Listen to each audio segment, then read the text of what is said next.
우린 사실 삶의 자리 속에서 많은 어려움들과 이런저런 일들을 겪습니다. 그 일들을 겪으면서 과연 나는 어떻게 반응하는가, 그 반응의 상태와 반응의 모습을 보면 나는 과연 하나님의 사람인지 그렇지 않은 자의 삶으로 살아가고 있는지를 스스로 판단하게 되는 줄로 압니다.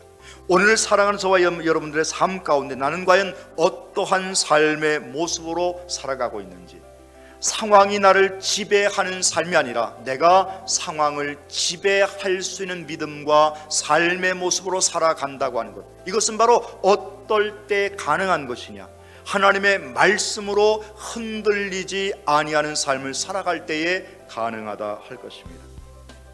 이사야 43장 9절 말씀에 가보면 보라 내가 새 일을 행하리라 말씀하셨습니다.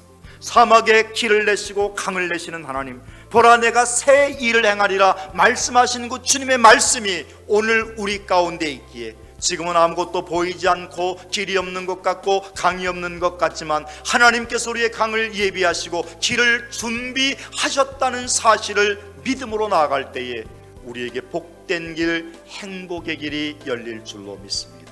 여러분, 이것이 중요합니다. 우리 앞에 길이 있기 때문에 나아가는 것이 아니라 우리로 하여금 나아가게 하신 하나님의 능력을 믿고 믿음으로 나아갈 때에 우리의 앞에 길이 만들어지는 것이고, 길이 있는 것이고, 길이 우리 앞에 기다리고 있게 되는 줄로 믿습니다. 길이 있는 줄 아는 것은 우리가 높은 곳에 올라가 보면 어디에 길이 있는 것을 알 수 있죠.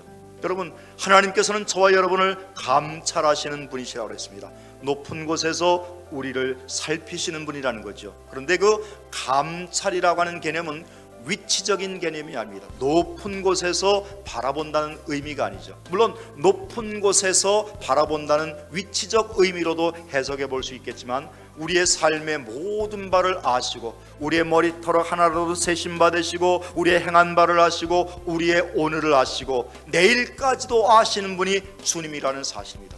그래서 높은 곳에서 우리를 감찰하시는 하나님의 은혜를 깨달으려면 우리도 어떻게 해야 되는가? 높은 곳에 올라가야 됩니다. 그럼 우리는 어떻게 해야 하나님과 같이 높은 곳에 올라갈 수 있는가?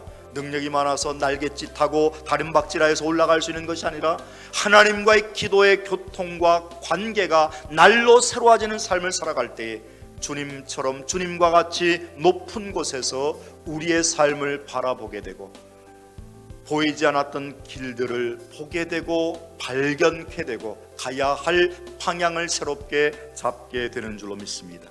오늘 본문의 말씀이 주는 말씀의 교훈처럼 늘 환난과 핍박 속에서도 하나님의 은혜를 잊지 아니하고 그 말씀을 내 삶의 중심에 모시고 하나님의 말씀대로 실천해 나가고 말씀대로 살아가는 우리 모든 믿음의 성도들 되시기를 주님의 이름으로 축원합니다.